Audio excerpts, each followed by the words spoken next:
Yo, yo, yo, what's going on, Stellar Nation? It's your man, KevEZE, man. A little late, but better late than never, man. Look, man, Coach Tomlin Tuesday. I'm going to go ahead and watch uh, to see what Coach Tomlin had to say about last week, what he has to say about the Jalen Ramsey situation. I'm pretty sure that he's going to speak on that and upcoming game against the Bears. So we're gonna get right into it. Shout out to everybody that's locked in. Gonna because YouTube, you always gotta do not YouTube, Instagram gotta do a little bit extra. So here's my little bit extra here. So I'm go ahead and we're gonna go ahead and get started.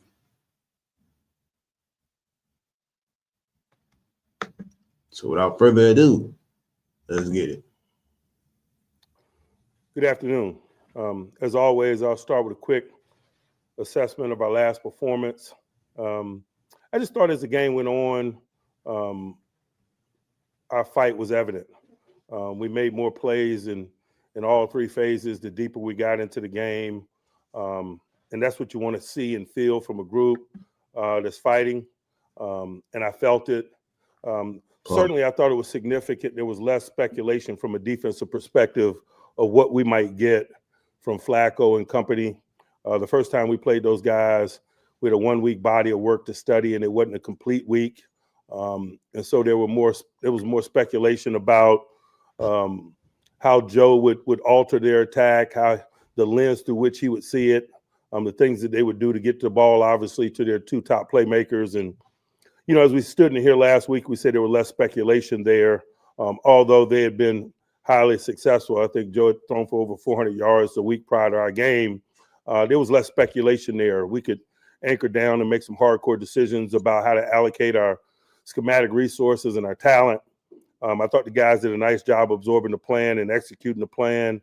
In game, certainly we had some challenges, and guys continually step up for us. Two guys in the secondary, certainly worth mentioning, are Kyle Duggar and James Pierre, but I think we also talked about those guys a week ago.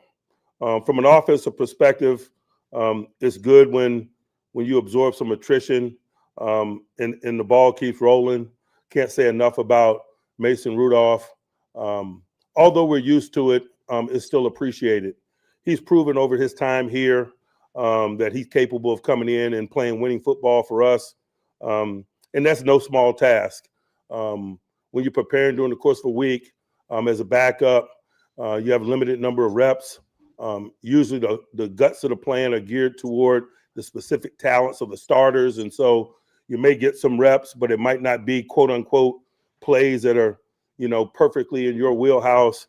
He's always found a way to manage those challenges, to remain confident, for that confidence to ooze out of him and be a catalyst for a collective performance. And we got that. We certainly got quality efforts from Kenny Gainwell as well. Once Jalen was limited in the game, can't say enough about Kenny. Kenny does a lot of things well for us. I always refer to him as a football player first and a running back second. He's good in the running game. He's good in the passing game. He returns kicks for us. He covers kicks. He had a kickoff tackle, I think, on Sunday as a reflection of that versatility. And so excited about our ability to secure that very important AFC North win. But it's equally important that we build upon that this week and stack wins. It's November. Teams are revealing themselves this time of year. You're consistently improving or you're consistently not. Certainly, we desire to be in the first group. We'll get an opportunity to display that on weekends. In the meanwhile, man, we got to work with an edge from a prep standpoint to ensure that happens.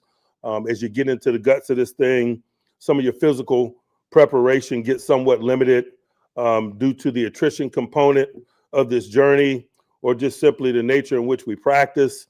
And so how do you get better, man? It's attention to detail. It's classroom work. It's additional informal work. It's really pointed on-field work. And so I'm excited about this week from that standpoint. From a health standpoint, I'll talk about some things. First, Aaron's got a fracture in his wrist. It does not require surgery. Really, it's just about bracing it and securing it for his comfort and safety. And then it's about how functional he is. And so we don't have the answers to that as we stand here today. But certainly I would imagine we're going to get some clarity as we push through the week. I think his experience really kind of aids in that. He's the type of guy and has the type of profile that doesn't require a lot of physical work in an effort to be ready to play. And that's helpful. In the meanwhile, certainly it'll provide opportunities for Mason and Will to get quality work as we start the week. And I think that's the posture that we're in. A little later in the week, we'll take a look at Aaron. And again, as I mentioned, the variables are stabilizing it and making sure that he's safe and he can protect himself, brace himself as he falls, etc. Pain tolerance, but that doesn't seem to be an issue with Aaron. He wanted to go back in the game on Sunday. And then lastly, obviously, how effective he can be. And so, Friday's probably a big day in terms of some of those things. I know he's working his tail off to be a component of this week. He and I talked yesterday. He expressed that directly. I'm of the mindset of supporting that, while at the same time, I got a healthy collective of guys as a team and as a unit to ready. In the meanwhile, that will be our mindset. We'll have a great week's work tomorrow, centered around Mason Rudolph and what he does. And look, based off of what Coach Tomlin is saying, I believe Aaron's probability of playing on Sunday against the Bears is above 60%. I'll say above 60% because as you notice in Coach Tomlin's previous press conferences, if someone was out, he would kind of get it out the way. We'll categorize them as being out. He didn't say anything. He didn't say the word optimistic, but the way he's speaking is optimistic, and it's also going to be strategy. You don't want to put it out there to have the Bears like, oh, okay, so Aaron is going to play or Mason's going to play. If you can hold their feet to the fire up until Friday and you hold their feet to the fire till Friday and say, all right, we got Aaron that's going to play. Now they got 2 days to really lock in on Aaron being able to go against Aaron Rodgers, right? So, that's what I got from what Coach Tomlin was speaking about when it comes to Aaron's injury. And I'm surprised he didn't say we're going to let his work this week be our guide. Maybe I paused it too early, but we're going to see. We'll see where the week leads us, and we'll take it day by day. Alex Highsmith is still limited with his pec.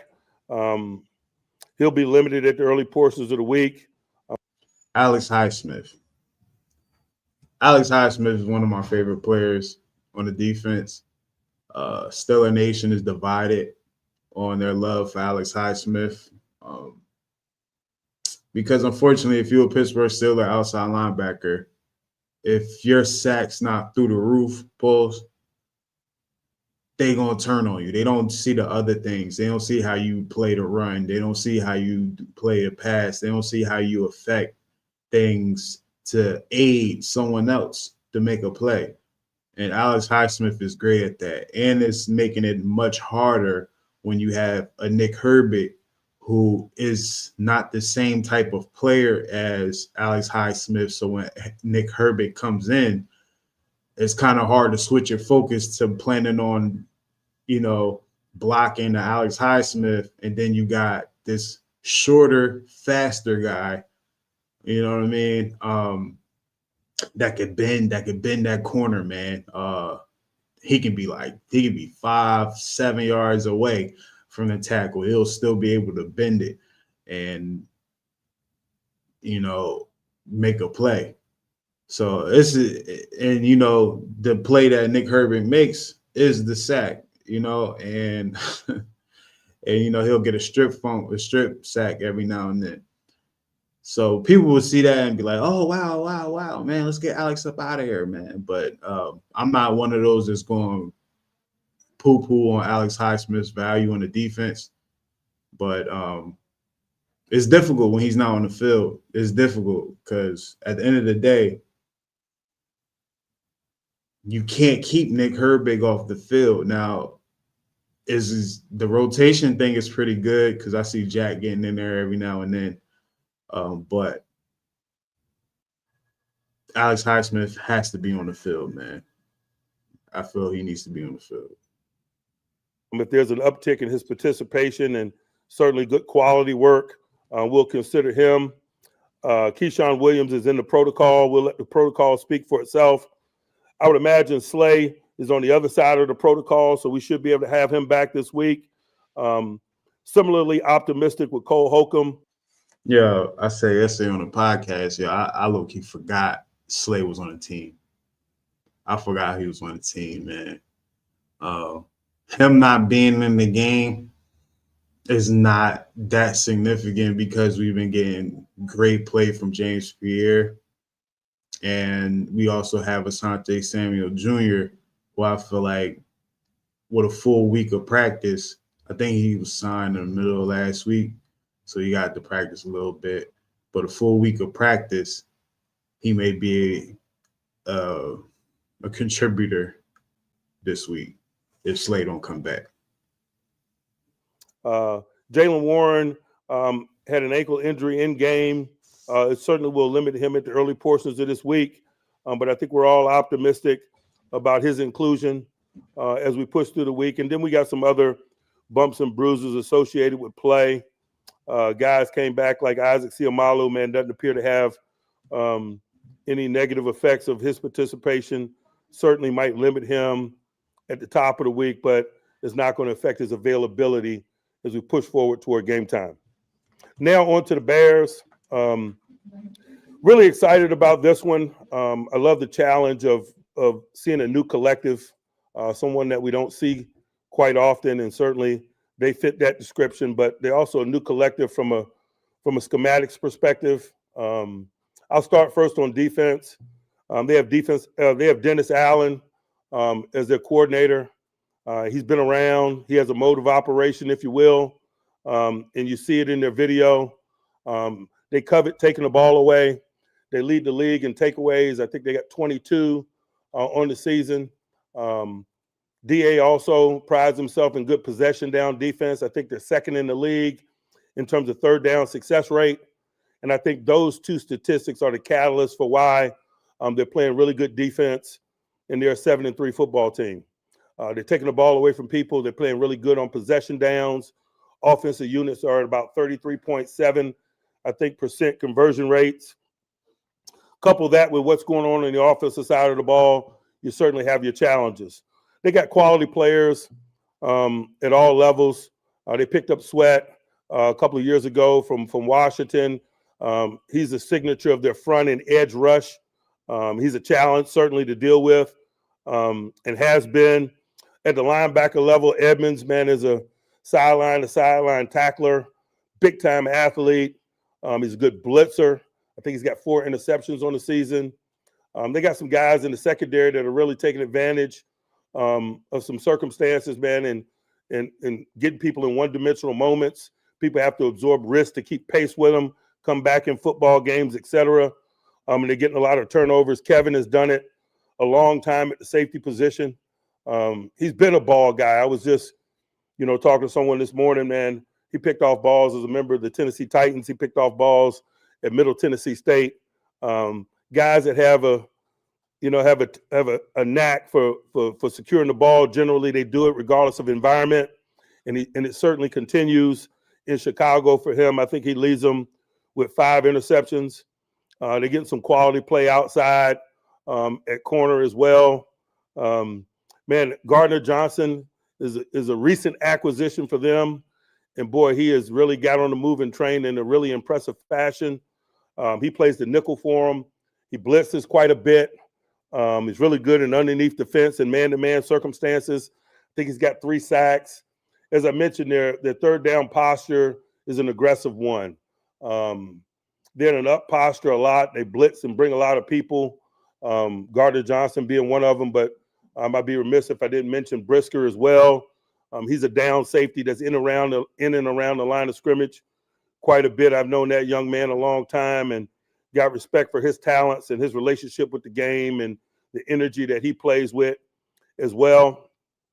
And then on the offensive side of the ball, certainly Ben Johnson challenges you schematically with his approach to ball is somewhat unique, but it is a mode of operation. They run the ball. They have a commitment. They have a 2-back system similar to what they had in Detroit. They have some highly successful perimeter runs like they also did in Detroit.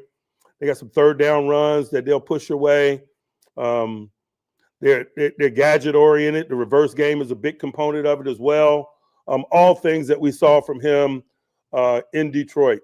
They're doing a real good job of taking care of the ball on that side as well.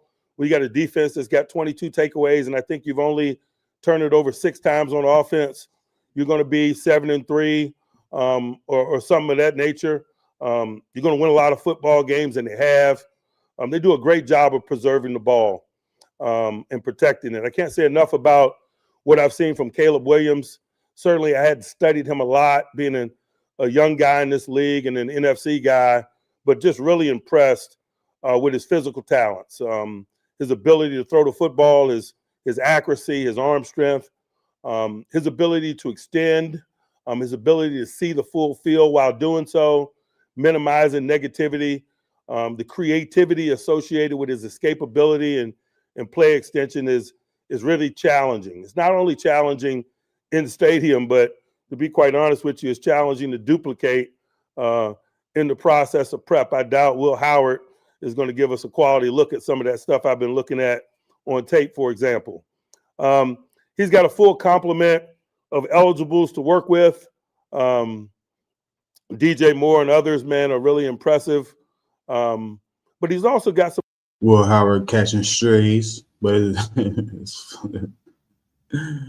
I know it wasn't a real shot. It was just like things Caleb can do that Will be able to simulate. But that was funny. Emerging young people, and you feel the emergence of some of the young talent. Loveland obviously had a big game the other week against the Bengals. He's on the come, and so is Luther, their young receiver from Missouri.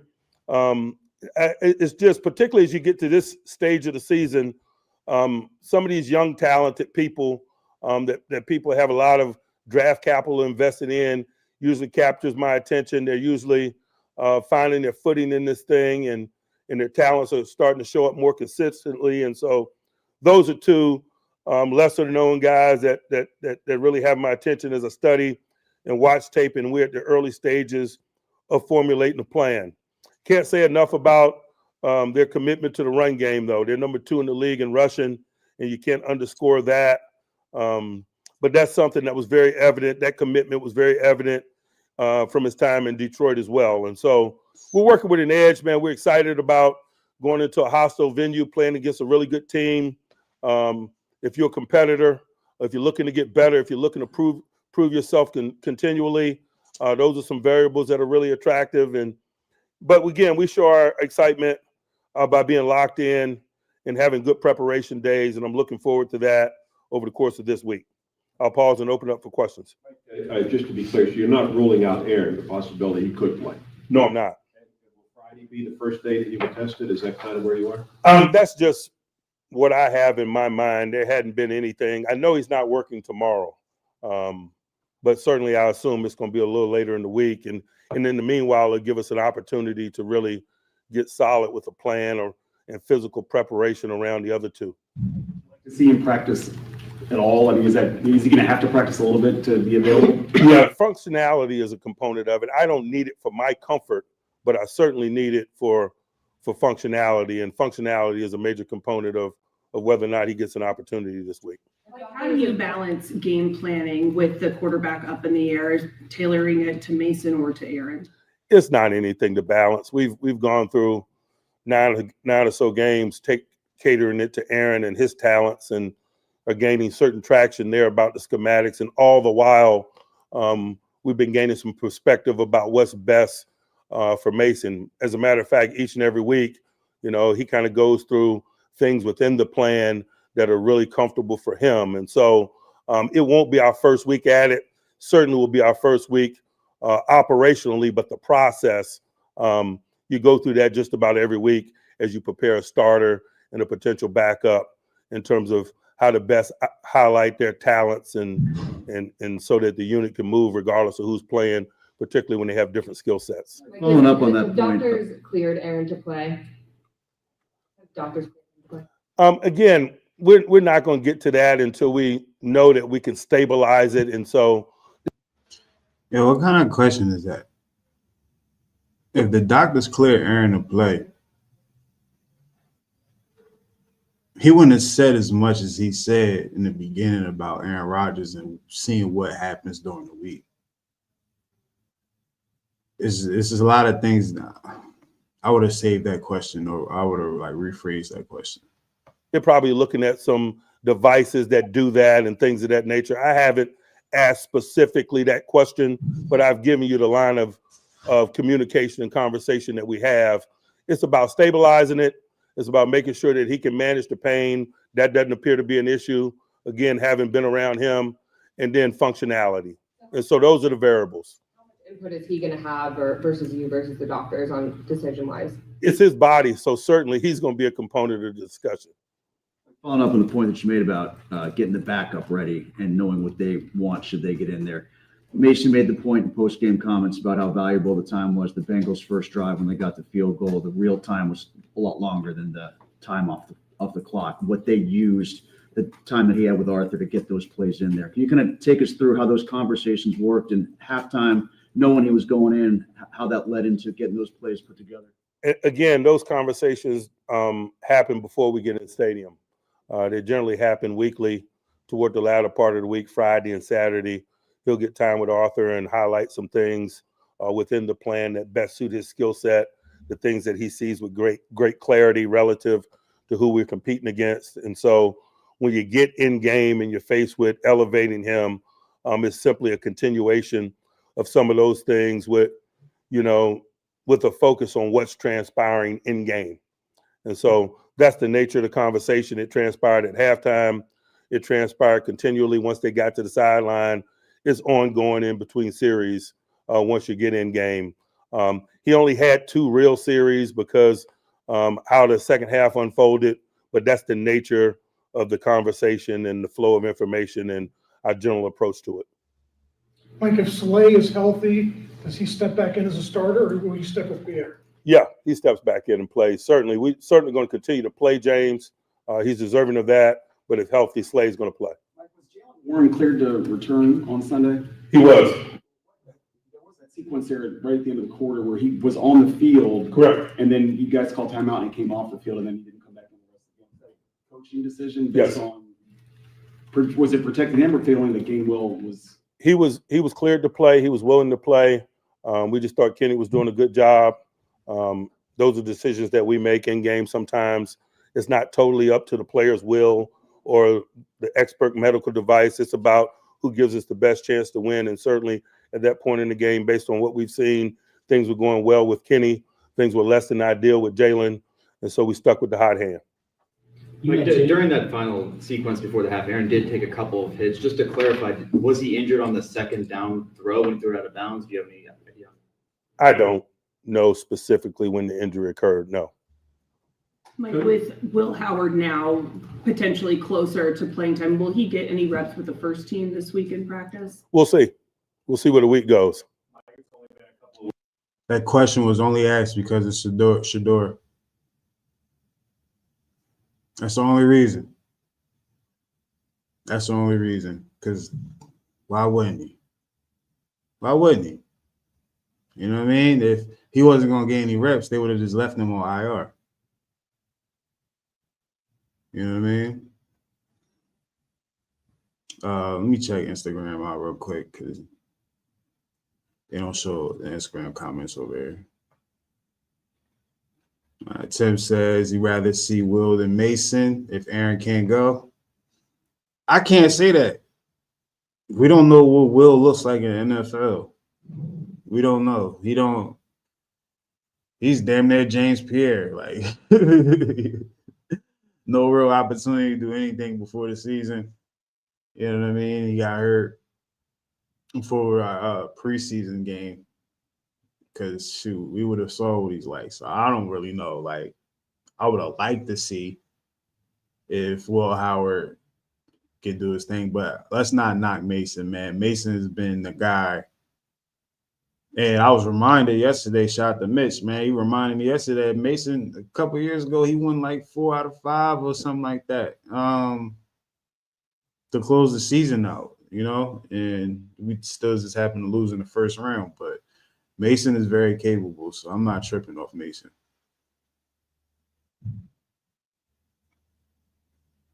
Weeks for him, what have you noticed from him? He's been with us the whole time. And so he's a sharp guy, like the general trajectory of his work. He's certainly in the position that he's in, doesn't get a lot of quote unquote Steeler reps, but the reps that he does get, he is taking advantage of. And I'm sure there'll be an uptick in those opportunities this week. Mike, James Pierre leads you guys, ties Joey with most passes broken up right now, despite not seeing the field as much as other DBs. What does he have to do to be more of a consistent presence for you guys, over a guy like Darius Slay? He's done a nice job. But again, usually when you're a backup, man, you get targets. And so when you get targets, you generally get breakups. We have not been displeased with his efforts. We've been quite pleased with his efforts. We're certainly interested in continuing to use him as we move forward. Mike, Roman is getting more and more opportunities. What are you seeing from the snaps he's getting, Roman Wilson? Same thing. He's a guy that's getting better with exposure, but that's a reasonable expectation. He's a second-year player. He's getting more comfortable within the framework of what we ask him to do. I think the game's slowing down for him. I certainly don't want to speak for him, but it's evident in watching him play. Mike, how does Malik Harrison fit in once Holcomb comes back, and what do you think of his play so far? We'll determine that. He's done a nice job in the interim. I don't view these juggling things as issues, to be quite honest with you. Not having options is an issue. And so if Cole is cleared to play, man, we'll have an issue in terms of how we divide the labor up between those two, just like if Slay is cleared to play, we'll have an issue of deciding how to divide the labor up. But from my perspective, none of that is a problem.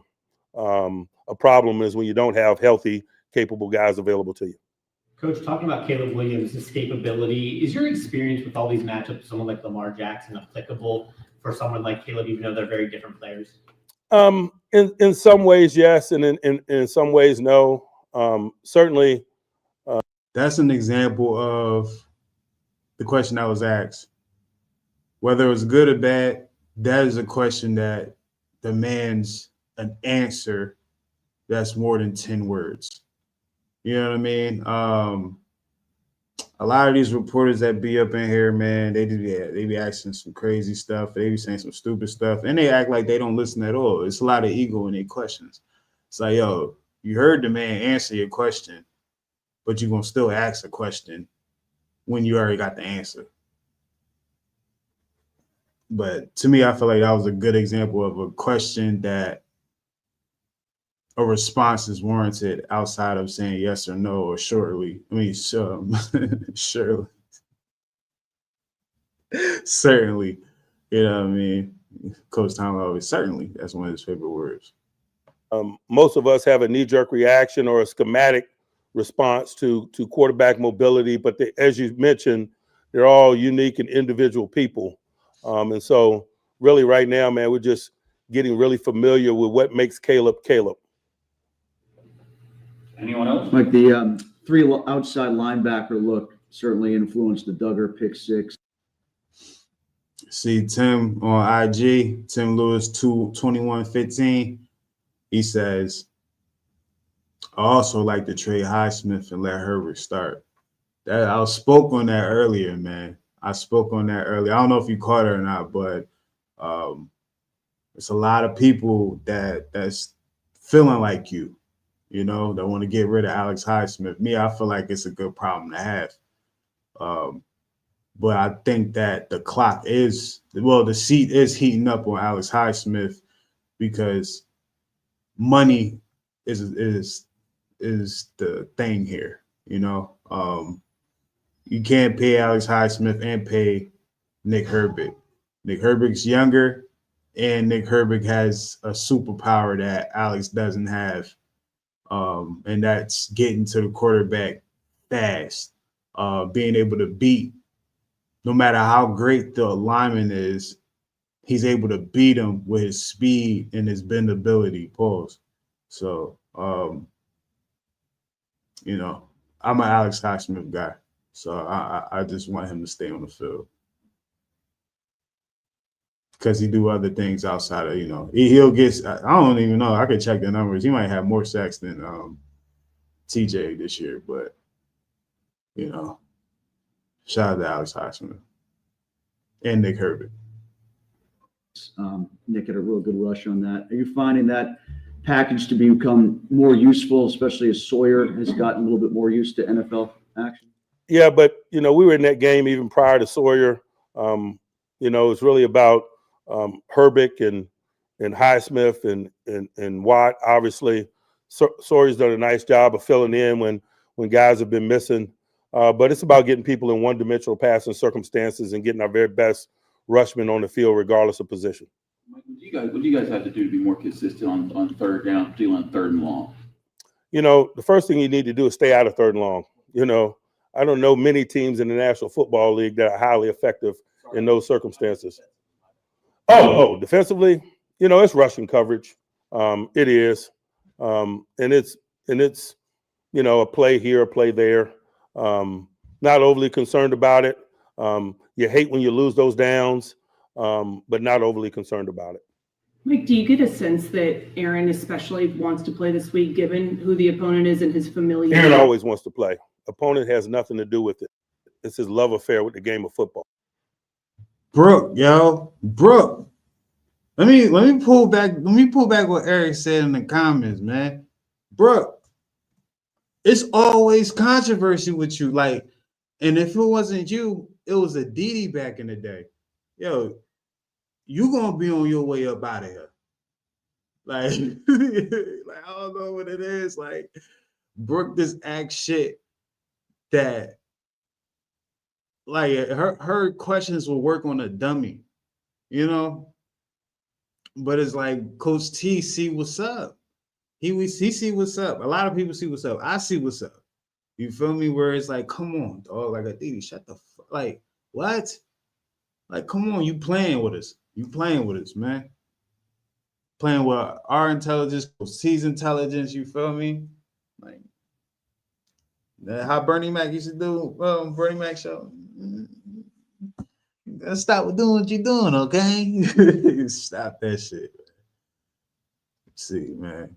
Eric says on trading deadline, Dallas and Philly wanted Highsmith. Philly wanted to trade A.J. Brown for Highsmith, and the Steelers said no to both teams. I wouldn't want to trade Alex Highsmith to Philly. I wouldn't want to trade him to Dallas either. Granted, they NFC, but I fuck that. And definitely not for no A.J. Brown. A.J. Brown could be a problem. Like, we already had the George Pickens situation. There's a lot of people that's on George Pickens' meat right now saying, yo, the Steelers should have kept him. They should have kept him. They're the same people that say, yo, get him out of here. I'm still standing on it. It's good that he's not on the Steelers. It's good that he's doing good for himself in Dallas, but he wasn't doing good for the Steelers' growth and development. You know what I mean? Whatever you want to characterize that as, And I didn't want to trade Highsmith, man. I feel like you can't. Your superpower on defense is that rotation. That's one of the superpowers. So you don't want to get that up, especially for somebody that might hurt the team if they don't get the ball. And the Eagles are winning, and A.J. Brown is a problem. It may be good going from here forward, but from here back to the beginning of the season, he's been a problem as far as, like, we complaining while we winning. Like, I don't even think T.O. ever did that. You know what I'm saying? So, I wouldn't have had one of AJ Brown on the team. Granted, I think him and DK would have had a good chemistry, but nah. So I'm with the Steelers organization saying, man, fuck that. Fuck that. Was there a reason or explanation why he didn't come back out on the field after halftime? As I mentioned, they were trying to assess the extent of his injury, and that takes time.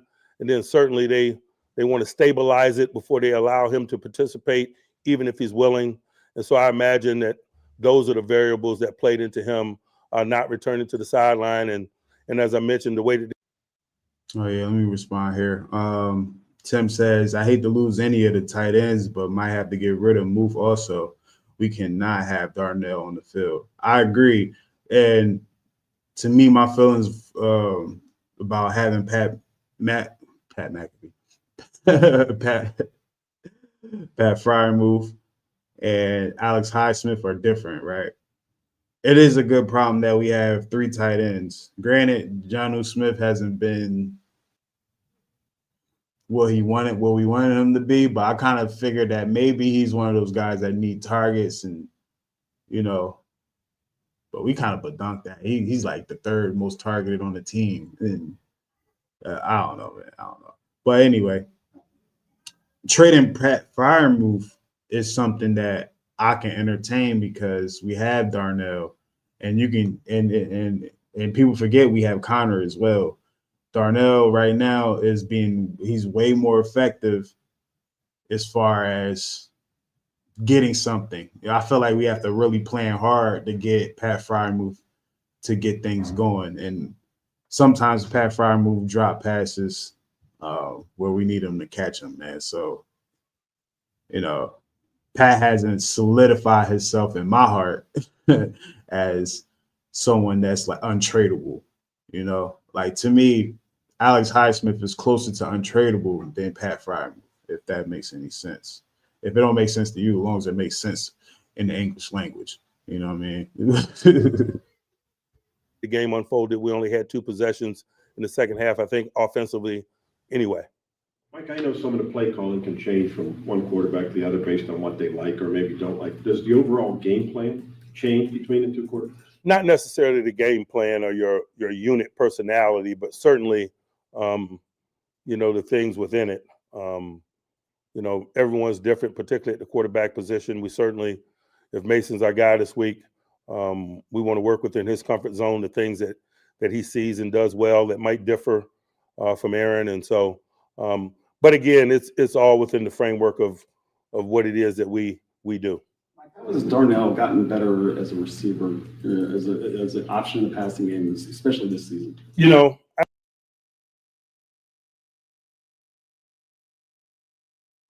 I'm going to answer for Coach T.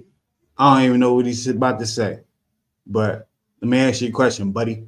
That's because Darnell Washington is being a part of the offense, where since he's been in the league, they looked at him as just a lineman that can catch a ball every now and then. But if you watch his Georgia tape, you should have been expecting what you're seeing this year, right? Now, it took Aaron Rodgers to have interest in the Pittsburgh Steelers. The first person he brought up was Darnell Washington. First person he brought up. And look what happened. Gave him the ball. So you asking questions about how did he get better as a receiver. If I'm Coach Tomlin, I'm pulling back the old Jalen Ramsey video. You tell me. You tell me. You tell me. You know what I mean? But let's see what Coach T got to say about it. I don't know that he's physically gotten better. We might just be discovering him. Some of the freakish things that you see him do in stadium, I saw on Georgia tape. Some of the freakish things that I've seen him do this year, I saw him do last year. He had a unique run after, certainly the other day, that kind of ignited our collective offensively and defensively. But he had a similar type play. I remember in Indianapolis last year when we were kind of, running in place offensively, and he made a play, and it kind of ignited us. He's a special athlete. He has unique talents. He's certainly a tough guy to deal with in one-on-one tackle circumstances, and it makes him a force to be reckoned with. Chase Brown had two explosive runs against you guys, otherwise bottled up, but now you're facing a team.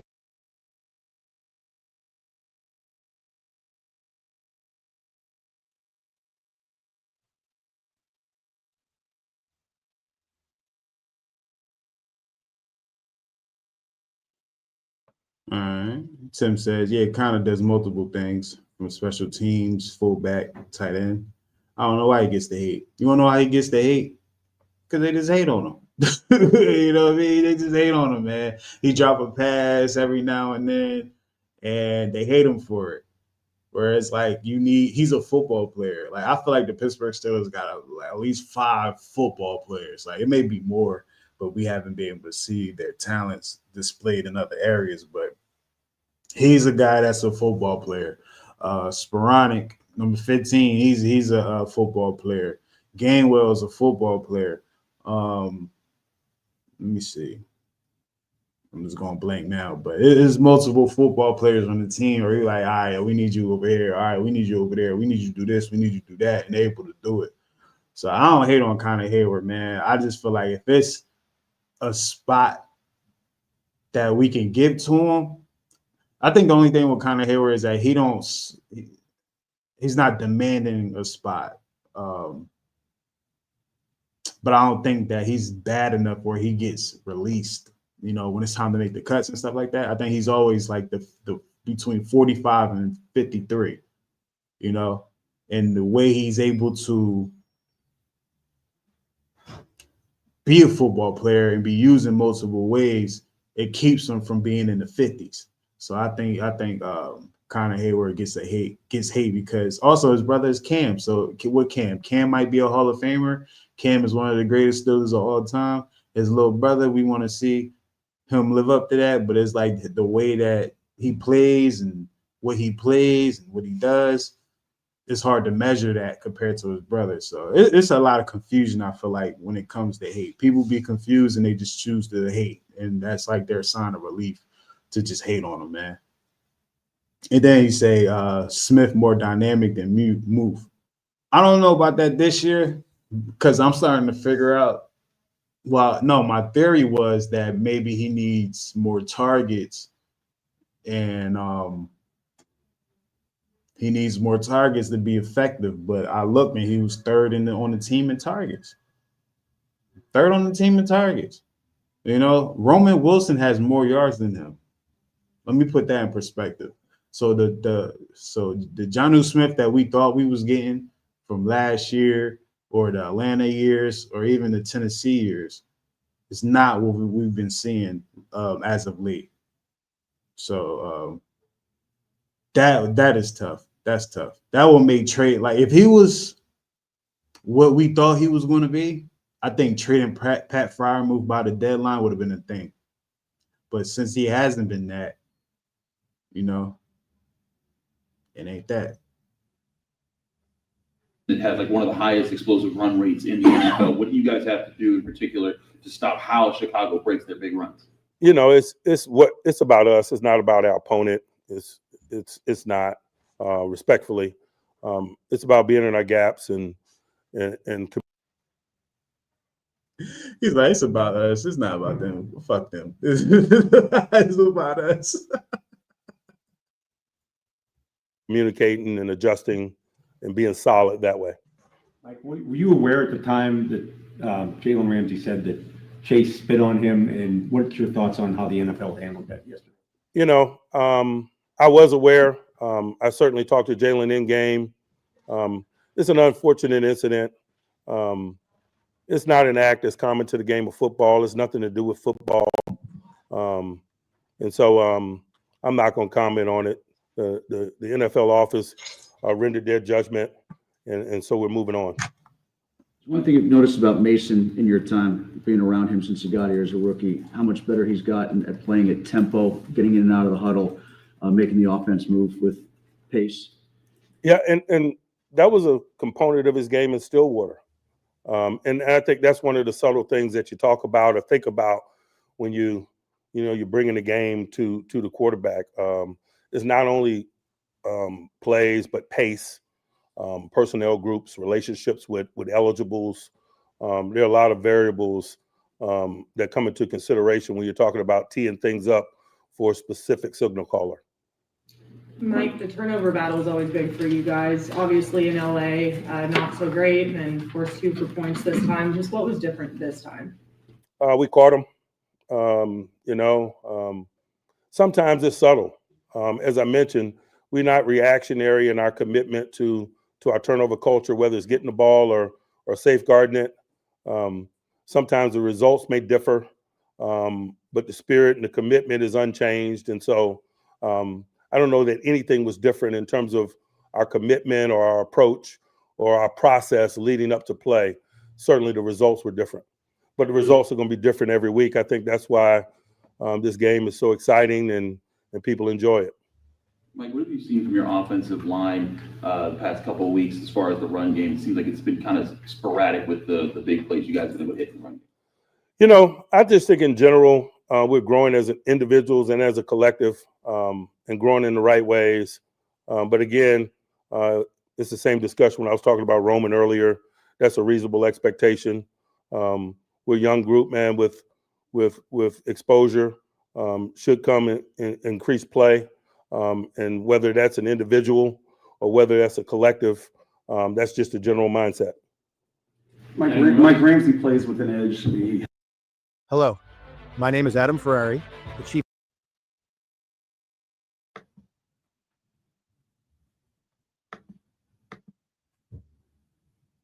Like, come on, dog. Like, I don't want to see no ads. Damn.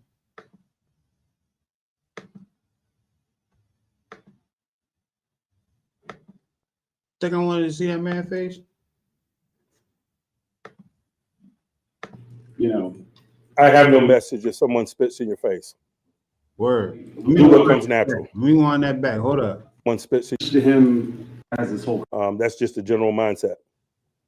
Mike Ramsey plays with an edge. He has his whole career. When something like that happens on Sunday, because the play before they had to be separated, was your message to him to try to simply remove himself from that stuff? And how do you, as a competitor, how do you sort of keep him from sort of, I have no message if someone spits in your face. Even if he ain't open his mouth to that guy or that man, whatever the fuck he said. Do what comes natural.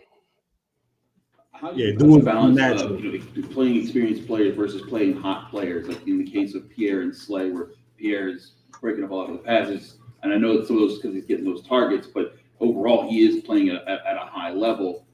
Balancing using that hot hand versus bringing in the experienced guy. What's your question?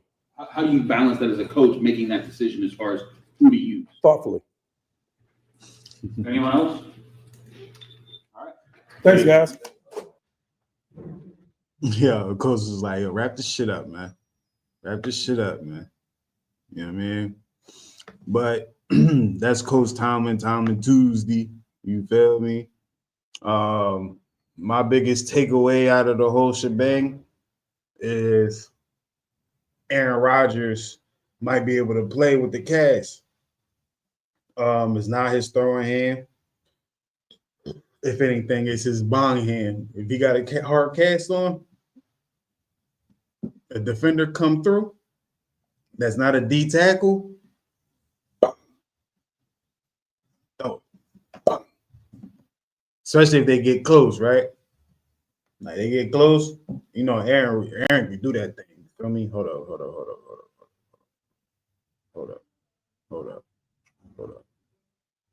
Let me get this out of here. This ain't that. Look, Aaron, you feel me? But say hi. Boom. Like or maybe, you feel me, if it come down to it, Aaron gets sacked. Unfortunately, hopefully not. Somebody in that pile getting a little dirty, Aaron can just pussy, right in there, right in their section, because they don't wear pads down there no more. You feel me? So you feel me? So hey, But that was my biggest takeaway. My other takeaway is Pryor just she's not going to get Coach Tomlin to crash out, no matter how hard she tried. No matter how hard she tried, yo.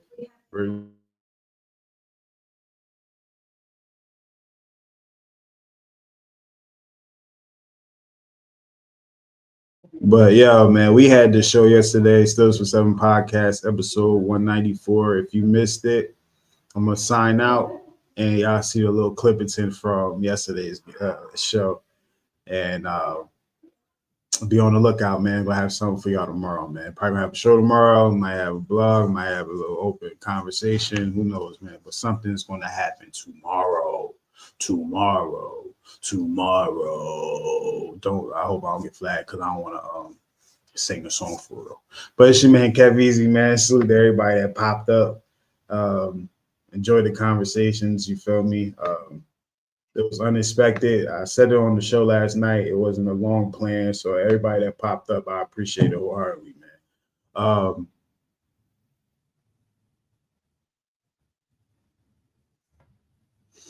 So y'all take it easy. It's your guy KevEZE. I'm signing out. For real. I didn't open my mouth to that man. Yo, who talks like that? Who talks like that, yo? I'm like, what? All right. So I'm glad you brought this up because when I saw it on X, I was like, wait a minute, what did you say? That was like, bro, what?